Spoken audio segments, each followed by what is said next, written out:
However, again, to return to the basics of empowerment, yes, you need to attend to your personal vibration.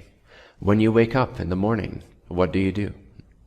Are you filled with, or at least aware of, a sense of awe, a sense of gratitude, a sense of awe to be alive, even? This mysterious thing of existing and being conscious. No scientist, no biologist can still to this day find the source of consciousness. They can find inside the brain all kinds of flares. When you feel anger, it's over here. When you feel peace, it's over there. When you visualize something, it's over there. But where is the one? Where is the one that's seeing all of it? No piece of gray, immaterial matter can explain something as alive, dynamic, intelligent, tangible, feeling, intuitive as consciousness itself. That is because the body does not produce consciousness. Consciousness produces a body. It's always been like this. It's a fact. It's not a belief, it's a fact. And more we will know this. More and more we will collectively accept this. And so if you are not a body, but a body is one of the aspects of your expression of self, of true self, of consciousness, of state of being, of vibration, of the non-physical you, that is the you even when you die, even when you dream, even when you're unconscious of your physical circumstances for a moment. That I that continues, that consciousness that includes and contains all aspects of you, even beyond this life, that you presently can't remember because the brain can only know what it knows from this life. If I'm consciousness and this body is just one of my reflections, then why can't I remember the past before this body? It's because memory is a function of the body as we use it. It is possible to remember past the extent of the body, and many people around the world have done this organically, naturally. And it's possible to train this. But you have to start drawing upon a power, upon consciousness itself, rather than using the dullness of brain to try to remember something. You need to be in a higher, expanded state to actually be in touch with that level of consciousness that already knows and remembers more of oneself. And even then, this whole process too is guided, so you will not remember what is not relevant for you to remember, because it would distract you from your life, which is the most important choice you are making at present, is to be this particular body. All energies are going towards that as we speak. All guidance is checking in with that 24/7, guiding this, being available to you. There's guidance available to you from other levels of your consciousness that are invisible, inexplainable, that are intuitive. Through meditation, these things can become more scientific to you. Doesn't matter what anyone else thinks. You can make this as real as you want to for you. You can shift your paradigm from the physical and the limited and the linear to the non-physical and the abundant and the infinite and the non-linear. More and more your sense of being can shift to that. But what do you do when you wake up in the morning?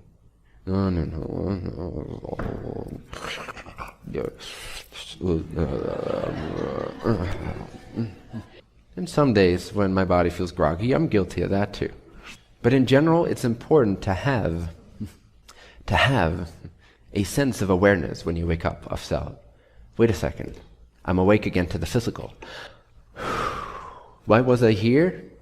What is most important to me? How would I like this day to turn out? And adjust your control panel, your DJ booth, the knobs on your internal state of being system. Adjust that accordingly. If you want a little bit more beat, you adjust that. Whatever it is, you express yourself newly, deliberately. And it's okay, whatever you feel when you wake up, it's okay. Acceptance always comes first.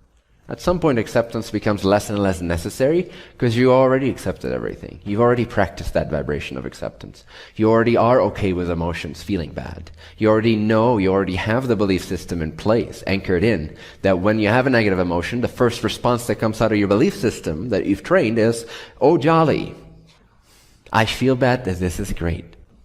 This is great because what's the science behind feeling great about feeling bad is to have a very clear, pristine understanding of the fact that feeling bad is your higher self disagreeing with what you are presently suggesting, or a vibration or a belief system you are holding within your field of consciousness. And that you have the power to let it go, otherwise you would not feel bad. So if you feel bad, whether it's in the morning or any time of day, it is a great compliment to how far you've come and where you're about to go. Because You see, if you would not feel bad, that means you would not be ready to transcend that particular belief system, which, make no mistake, you have. You have a lot of limiting beliefs. If you feel happy, that is great. It means you're in alignment with your active belief systems. You're where you are presently capable and desired to be. However, if you feel unhappy, it's an even greater compliment. Because if you feel unhappy and contracted, it signifies that what previously satisfied you, you are now having extracted all benefit from that, and you are now ready to move on to the next thing. That's why it feels bad to suggest the same thing you did yesterday, which yesterday felt great. So when, upon waking up, or any time of day, you feel bad, it's higher self pinpointing, navigating you to become aware of something that you are ready and capable and desires to let go of, so that your life can start to flow in with such much more abundance and freedom and capacity, intelligence and love and affection, satisfaction. So feeling bad, if your response to feeling bad is, oh fuck, I feel bad, then that is your choice, to feel bad about feeling bad. Those that have trained themselves to be unafraid of emotional feelings, because they've learned to interpret it both from a state of eternal self as unaffected by whatever emotions come, good or bad, but even my chosen self can feel however it wants to feel about the emotion that is presently occurring. If I'm being stubborn and arrogant and I believe in an old point of view and I believe I shouldn't be having this feeling, then I feel worse and worse and I'm entering a downward negative spiral. But if my first response can be trained to become, oh jolly, look at this negative emotion that is not me. It is simply telling me that what I'm suggesting to my creation at this timing is not me anymore. I'm ready to move on past this point. Does that make sense? So next time you have a negative feeling, what will you experience?